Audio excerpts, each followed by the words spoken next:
अस्सलाम वालेकुम दोस्तों, इसका मतलब साफ साफ ये हुआ कि बाबर आजम को डोमेस्टिक क्रिकेट खेलनी पड़ेगी या बाबर आजम डोमेस्टिक क्रिकेट खेलते हुए हमें दिखाई देंगे। बाबर आजम का फैन होने के नाते हमें इस बात का बड़ी शिद्दत से इंतज़ार था कि कब बाबर आजम डोमेस्टिक क्रिकेट खेलेंगे। हम तो बाबर आजम को, मैं कहता हूं कि गली मोहल्ले की क्रिकेट में भी अगर बाबर आजम को रखा जाए ना तो हम वहां भी देखने पहुंच जाएंगे। हम तो बाबर आजम की बैटिंग देखने के इतने शौकीन हैं कि हम कहते हैं कि भाई मैच इंडिया और साउथ अफ्रीका का हो रहा हो ना तो वहां पे भी बाबर आजम की बैटिंग देखने को हमें मिलेगी कि हम कहते हैं कि वहां भी बाबर आजम मौजूद हों। बाबर आजम को हर टीम जो है ना ले जाए अपनी टीम में कि भाई हमारी तरफ से बाबर आज खेलेगा, हम उसमें भी बहुत खुश हैं। तो हमें कैसे ये हो सकता है कि मोहसिन नकवी साहब ये कहें कि बाबर आजम को डोमेस्टिक क्रिकेट खेलनी पड़ेगी और हम ये कहें कि नहीं भाई बाबर क्यों खेले। ऐसा कुछ भी नहीं है। ऐसा अगर कोई बोल सकता है या इस बात की अगर किसी को जलन हो सकती है तो वो कादिर ख्वाजा जैसे लोग हो सकते हैं जिसने आज भी जलन निकाल ही दी है। और क्या उसने बोला है उसके ऊपर भी हम डिटेल से बात करेंगे। और मोहसिन नकवी साहब ने प्रेस कॉन्फ्रेंस के अंदर और बहुत सारी डिस्कशन की है, तो सारी चीज़ें हम आज के इसी व्लॉग के अंदर कवर करने की कोशिश करेंगे। अगर आप लोग पहली बार मेरी वीडियो पे आए हो तो लाइक, सब्सक्राइब, फॉलो, शेयर हर चीज़ आप दोस्तों का काम है कि आपने डन करनी है, क्योंकि आपका प्यार, आपकी मोहब्बत यही जो है वो नीडेड होती है।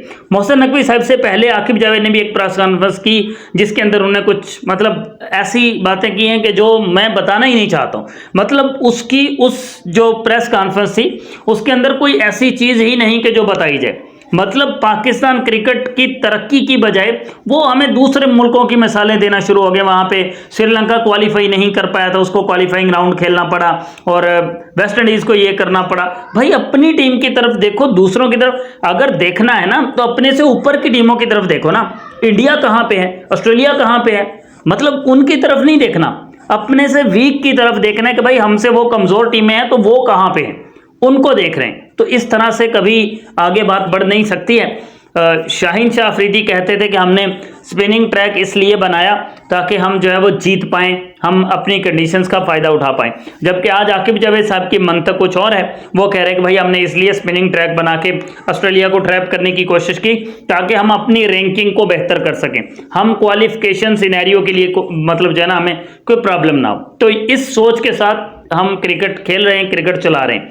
बट एनीवेज मोहसिन नकवी साहब की प्रेस कॉन्फ्रेंस का बड़ा इंतजार था और उन्होंने यूनुस खान साहब के हवाले से भी बातचीत की है और उन्होंने कहा कि भाई मैं यूनुस खान से भी मुलाकात करना चाहता हूं और बहुत जल्द मेरी मुलाकात यूनुस खान साहब से होने वाली है जिसके अंदर हम क्रिकेट से रिलेटेड जो है वो डिस्कशन करेंगे। बिकॉज वो हमारे बड़े हैं, सीनियर हैं क्रिकेट में, तो हमें उनसे उनका एक्सपीरियंस जो है ना वो चाहिए, तो हम उनसे डिस्कशन करेंगे।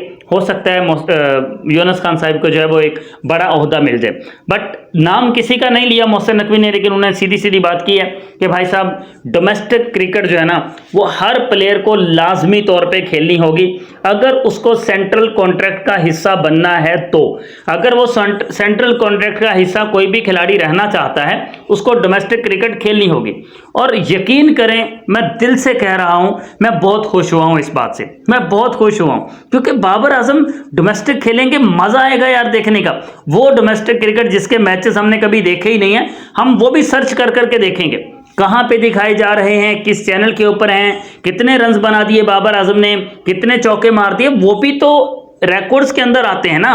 जो डोमेस्टिक क्रिकेट है, जो लिस्ट है क्रिकेट है, वो सारी की सारी क्रिकेट भी उनके कैरियर के अंदर ऐड होगी। तो बाबर डोमेस्टिक क्रिकेट खेलेंगे, वहां पे परफॉर्मेंसेस देंगे, उनके रन्स उसमें भी ऐड होंगे और बाबर आजम रिकॉर्ड्स पे रिकॉर्ड्स बनाते जाएंगे। हमें तो बहुत खुशी है भाई साहब। जलन है तो कादिर ख्वाजा जैसे लोगों को जो ये वाला स्टेटमेंट दे रहा है कि भाई अब किंग का क्या होगा, मैं तो कब से कह रहा हूं किंग को डोमेस्टिक क्रिकेट खेलनी चाहिए, ये हो जाएगा। भाई किंग कब इनकार करता है डोमेस्टिक क्रिकेट खेलने से? बाबर कब इनकार करता है? और अगर बाबर इनकार करता भी है तो बेटा तुम जैसों की जलती रहेगी, तुम जैसों की जलाने के लिए ही बाबर आजम इनकार करता है और कहता है कि भाई मैं किंग हूं, मैं क्यों डोमेस्टिक क्रिकेट खेलूं। बट एनीवेज सेंट्रल कॉन्ट्रैक्ट का हिस्सा बनने के लिए पाकिस्तान के हर प्लेयर के ऊपर यह जिम्मेदारी आयद कर दी गई है कि अगर उसको सेंट्रल कॉन्ट्रैक्ट का हिस्सा बनना है तो फिर उसको डोमेस्टिक क्रिकेट लाजमी तौर पर जो है वो खेलनी होगी, चाहे वो बाबर आजम है, चाहे मोहम्मद रिजवान है, चाहे शाहीन शाह अफरीदी है। और साथ में कुछ जो कैटेगरीज हैं उनके अंदर भी कुछ तब्दीलियां की गई हैं और मुझे जो समझ आया है थोड़ा बहुत उसके मुताबिक यह कि जो T20 क्रिकेट है उसके अंदर किसी को भी सेंट्रल कॉन्ट्रैक्ट नहीं दिया जाएगा, उसकी कोई कैटेगरी नहीं बनाई जाएगी सेंट्रल कॉन्ट्रैक्ट की।